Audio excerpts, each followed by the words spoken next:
Friends, welcome to Gyan Wisdom. I hope you all are fine. आपके exams अच्छे जा रहे होंगे।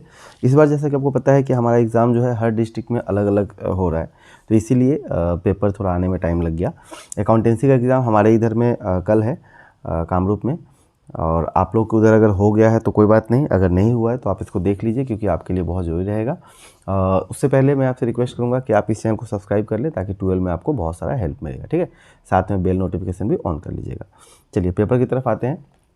तो कुछ बात मैं आपको पहले बताता हूँ, जैसे इसी वीडियो के डिस्क्रिप्शन में आपको और भी कुछ MCQ सीरीज़ का लिंक मिल जाएगा, तो वो सारे वीडियोस भी देख लीजिएगा जो आपके लिए बहुत इंपॉर्टेंट है। ठीक है, जहाँ पे हाफ ईयरली का भी पेपर सॉल्यूशन दिया हुआ है। लास्ट ईयर जो मैंने कराया था वो तो जरूर देखिएगा, वहाँ से आपके एग्जाम में 100% कॉमन आएगा। ठीक है, वो बढ़िया से कीजिएगा। 70 क्वेश्चन का एक जो है वीडियो अपलोडेड है, मैंने लाइव क्लास लिया था लास्ट ईयर। ठीक है, और अब हम स्टार्ट करते हैं आज वाला class.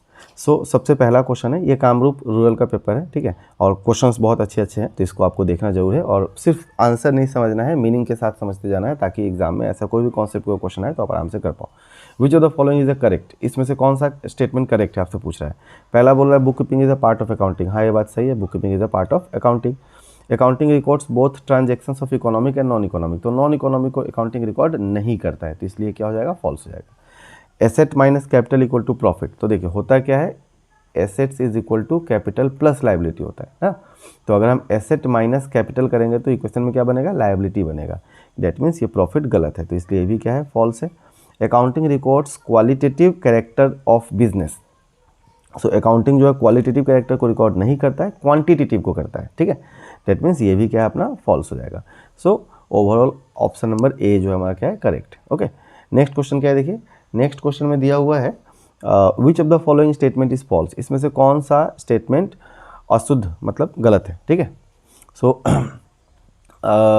Accounting is both art and science, ये बात करेक्ट है, accounting both art and science होता है। Accounting regards business separate from its proprietor, तो ये भी बात सही है, इसको हम कहते हैं बिजनेस एंटिटी कॉन्सेप्ट। ठीक है, तो इसके हिसाब से ये भी क्या करेक्ट है। हमें यहाँ पे रॉन्ग स्टेटमेंट ढूंढना है। अकाउंटिंग इज ओनली साइंस, अगर ये बोथ आर्ट एंड साइंस है तो ओनली साइंस कैसे होगा, इसलिए क्या होगा हमारा ये इस क्वेश्चन का आंसर ये वाला होगा। ठीक है, मतलब ये फॉल्स स्टेटमेंट है। ठीक है, information in financial report is based on, और बहुत सारे लोगों का जो है ये वाला आंसर रॉन्ग हुआ होगा। इन्फॉर्मेशन जो होता है फाइनेंशियल स्टेटमेंट में वो किस चीज़ के ऊपर बेस कर रहता है, economic transaction, financial transaction, credit transaction और ऑल ऑफ द अबव। ध्यान से देखोगे तो आपको समझ में आएगा कि फाइनेंशियल ट्रांजेक्शन, इकोनॉमिक ट्रांजेक्शन एक ही होता है। ठीक है, बट इन दोनों में भी थोड़ा सा डिफरेंस है। ठीक है, सो बेसिकली फाइनेंशियल ट्रांजेक्शन और इकोनॉमिक ट्रांजेक्शन के अंदर में पैसे वाला ट्रांजेक्शन आ जाता है, सारा फाइनेंशियल भी वही होता है, बट यहाँ पे आउटस्टैंडिंग वगैरह भी इसके अंदर ही है। ठीक है, आ चुका है।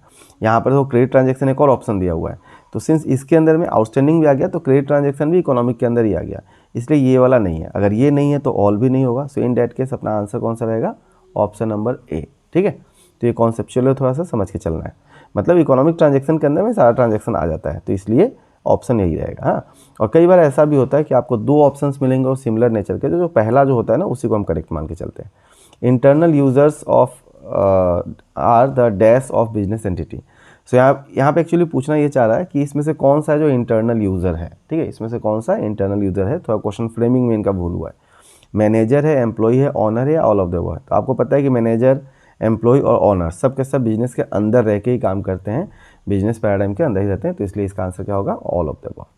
The documentary evidence in support of transaction, क्या बोलते हैं हम लोग, जो डॉक्यूमेंट हर एक ट्रांजेक्शन साथ में एक जो डॉक्यूमेंट मिलता है उसको हम क्या बोलते हैं, उसको हम बोलते हैं वाउचर।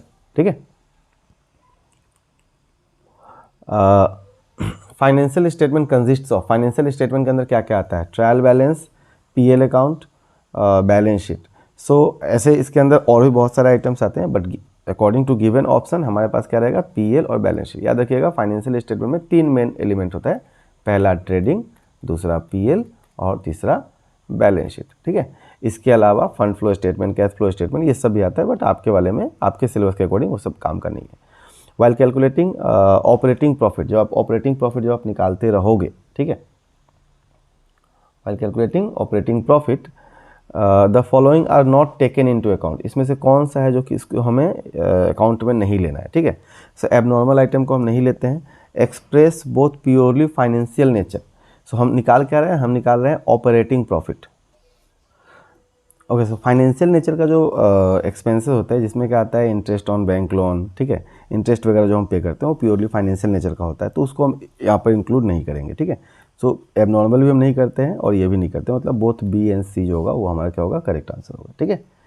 नेक्स्ट है which of the following is correct, इसमें से कौन सा ऑप्शन जो है करेक्ट है, ठीक है। तो ये जो स्टूडेंट ने लगाया वो करेक्ट ही लगाया, ऑप्शन नंबर सी ही करेक्ट है। ऑपरेटिंग प्रॉफिट का फॉर्मूला क्या होता है, net profit plus operating expenses less non operating expenses less non operating incomes, ठीक है। तो ऑप्शन नंबर सी हमारा क्या है, करेक्ट है। ऐसे क्वेश्चंस भी आपके एग्जाम में रह सकते हैं जो फॉर्मूला बेस्ड रहेगा।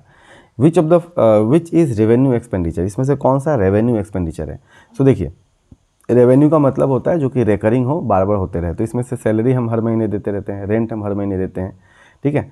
फर्नीचर हम हर महीना खरीदेंगे वो जरूरी नहीं है ना, ये कैपिटल एक्सपेंडिचर, तो ये तो नहीं होगा, मतलब कि बोथ ए एंड बी। सो अगर आप लोग सीरियस स्टूडेंट हो और क्लास 12 में अच्छी तरह से पढ़ना चाहते हो तो आप हमारे ज्ञान विजडम बैच का आप रजिस्ट्रेशन स्टार्ट हो रखा है, प्री रजिस्ट्रेशन, तो उसके लिए आप गूगल फॉर्म को फिल कर सकते हो, ठीक है। इसी वीडियो के नीचे आपको डिस्क्रिप्शन में मिल जाएगा लिंक। यहाँ पर आपको इंग्लिश का, बिजनेस स्टडीज़ का, अकाउंटेंसी का, ओके, इकोनॉमिक्स का, फाइनेंस, ऑल्टरनेटिव इंग्लिश, इन सभी सब्जेक्ट्स का आपको प्रॉपर वीडियो कोर्स मिलेगा जो कम से कम प्राइस में आपके लिए रहेगा, ठीक है। अगर आप अभी फॉर्म फिलअप करते हो तो आपको एक्स्ट्रा करके अलग से डिस्काउंट भी दिया जाएगा, ओके। इसके अलावा हमारा व्हाट्सएप ग्रुप है, उसको भी आप ज्वाइन कर लीजिए ताकि आपको हेल्प मिलती रहे, ठीक है। चलिए क्लास को कंटिन्यू करते हैं। विच इज़ कैपिटल एक्सपेंडिचर, इसमें से कौन सा कैपिटल एक्सपेंडिचर है। तो फर्नीचर भी कैपिटल एक्सपेंडिचर है, plant and machinery, capital expenditure मतलब जो एसेट्स वगैरह में पैसा लगाया जाता है, ठीक है, सब फिक्स्ड एसेट्स ही है, तो इसमें ऑल ऑफ द अबव होगा, ओके। फाइनेंशियल स्टेटमेंट इंक्लूड्स, अभी जस्ट मैंने बताया था ट्रेडिंग, पीएल और बैलेंस शीट, तो तीनों ही दिया हुआ है, इसलिए क्या होगा, all of the above, okay. यहाँ से पीडीएफ थोड़ा छोटा हो गया, मैं थोड़ा जूम कर लेता हूँ और पेज थोड़ा क्लियर नहीं आया है। Trading and PL account is also known as, trading और पीएल अकाउंट को हम क्या कहते हैं, income statement, financial statement, balance sheet. तो अभी हमने आपको बताया कि फाइनेंशियल स्टेटमेंट के अंदर में क्या होता है हमारा, ट्रेडिंग, पीएल और बैलेंस शीट तीनों होता है ना। सो यहाँ पर आप देखोगे तो इस तरह से दिया गया है कि ट्रेडिंग और सिर्फ पीएल, तो ये अपना क्या है, ये अपना इनकम स्टेटमेंट कहलाता है। क्या कहलाता है, इनकम स्टेटमेंट, मतलब जब आप इनकम स्टेटमेंट निकालोगे तो वहाँ पर आप क्या होगा, ट्रेडिंग और पीएल बनाना होता है। Opening stock is recorded in, opening stock को हम कहाँ रिकॉर्ड करते हैं, परचेज अकाउंट में, सेल्स अकाउंट में, ट्रेडिंग में या फिर पीएल में। आपको याद होगा ट्रेडिंग अकाउंट के डेबिट साइड में आप सबसे पहले क्या लिखते हो, इधर में आप लिखते हो टू ओपनिंग स्टॉक ना, सो इसलिए ट्रेडिंग अकाउंट में रिकॉर्ड होगा, ओके। ग्रॉस प्रॉफिट का फॉर्मूला क्या होता है, ग्रॉस प्रॉफिट के ऊपर क्वेश्चन आया, gross profit is equal to sales minus purchase plus dash, ठीक है। सो ग्रॉस प्रॉफिट में कैसे हम निकालते हैं, जैसे मान लो ये अपना क्या है, ट्रेडिंग अकाउंट है, इधर में सेल्स रहता है और भी आइटम रहते हैं, क्लोजिंग स्टॉक वगैरह, यहाँ पर जीपी आता है एडजस्ट करने के बाद, यहाँ पे क्या होता है, opening stock, purchase, direct expenses, ठीक है ना, ये सभी इस साइड में रहते हैं। बेसिकली सेल्स माइनस परचेज और डायरेक्ट एक्सपेंस को हमें क्या करना होता है, एडजस्ट करना होता है ना। सो यहाँ पर देखो डायरेक्ट एक्सपेंस है, डायरेक्ट परचेज है, डायरेक्ट सेल्स है और डायरेक्ट इनकम है, तो डायरेक्ट परचेज होना चाहिए, सॉरी डायरेक्ट एक्सपेंसेस, ठीक है। Closing stock is credited to, closing stock को आप कहाँ पर क्रेडिट करते हो, ठीक है, मतलब कहाँ पर आप क्रेडिट से किस क्रेडिट साइड में डालते हो। तो आपको पता है कि ओपनिंग में हम ट्रेडिंग के ओपनिंग में हम क्या लिखते हैं, ट्रेडिंग के डेबिट साइड में हम लिखते हैं ओपनिंग स्टॉक और क्रेडिट साइड में लिखते हैं क्लोजिंग स्टॉक, ठीक है। जैसे अगर ये ट्रेडिंग अकाउंट बन रहा है तो आपको याद होगा आप यहाँ पर लिखते हो बाय क्लोजिंग स्टॉक ना, तो क्रेडिट साइड में आता है ट्रेडिंग अकाउंट का, तो ट्रेडिंग अकाउंट, ट्रायल बैलेंस नहीं होगा, ट्रेडिंग अकाउंट, ठीक है। कॉन्सेप्ट, अच्छा यहाँ पे हाँ, concept that business enterprise will not be sold और लिक्विडेटेड इन नियर फ्यूचर, ठीक है, कि फ्यूचर में हम जाकर कोई बिजनेस को बेचने वाले नहीं हैं, लिक्विडेट नहीं करने वाले, इसको हम बोलते हैं गोइंग कंसर्न, मतलब बिजनेस जो है वो इनडेफिनिट, इनफाइनाइट बोल सकते हैं, हाँ, इनफाइनाइट पीरियड ऑफ टाइम के लिए कंटिन्यू रहेगा। सो इसको हम क्या बोलते हैं, गोइंग कंसर्न, हमेशा ही चलते रहेगा एक बिजनेस, ओके। इसके अलावा इकोनॉमिक एक्टिविटी आपको पता है जो पैसा वाला transaction, monetary unit, monetary money measurement concept बोल के भी है, मॉनेटरी से रिलेटेड जो ट्रांजैक्शंस को हमेशा पैसे में ही या मॉनेटरी टर्म्स में रिकॉर्ड करता है। Revenue is generally recognised at the point of sale, denotes the concept, ठीक है। Revenue is generally recognised at the point of sale, मतलब जब सेल होगा उस समय ही क्या होगा, रेवेन्यू रिकॉग्नाइज किया जाएगा, इसको हम बोलते हैं रेवेन्यू रियलाइजेशन, ठीक है। तो यहाँ पे ऑप्शन में देखिए अकाउंटिंग एंटिटी रेवेन्यू रियलाइजेशन, ये हमारा क्या है, कॉन्सेप्ट, ठीक है। In India goods and service tax was introduced. अच्छा, जीएसटी का full form goods and service tax होता है, याद रखिएगा। जीएसटी, सीजीएसटी मतलब सेंट्रल जीएसटी, स्टेट जीएसटी, इसका टाइप्स है, याद रखना है, और एक इंटीग्रेटेड जीएसटी है, जीएसटी है। 3 तरह का जीएसटी अपने पास में जो याद रखना है। देन इंटर स्टेट और इंट्रा स्टेट ट्रांजेक्शन क्या है वो याद रखिएगा। ये ऐसे आया हुआ था 1 जुलाई 2017 ही है शायद, हाँ ठीक है, 1 जुलाई 2017 होगा। ओके, सो ये ऑप्शन करेक्ट था। नेक्स्ट है the system of recording business transactions are. अच्छा, कितने तरीके से आप ट्रांजेक्शन्स को रिकॉर्ड कर सकते हो, तो आपके पास 2 तरह का सिस्टम है ना, मतलब कि आप एक मॉडर्न अप्रोच और अमेरिकन अप्रोच ना, मॉडर्न अप्रोच और ट्रेडिशनल अप्रोच, 2 अप्रोच में आप कर सकते हो, तो 2 ऑप्शन है अपने पास में। Okay, which of the following is correct equation. अब मैंने आपको भी बताया था एसेट्स, एसेट्स इक्वल टू क्या होता है, कैपिटल प्लस लायबिलिटी ना।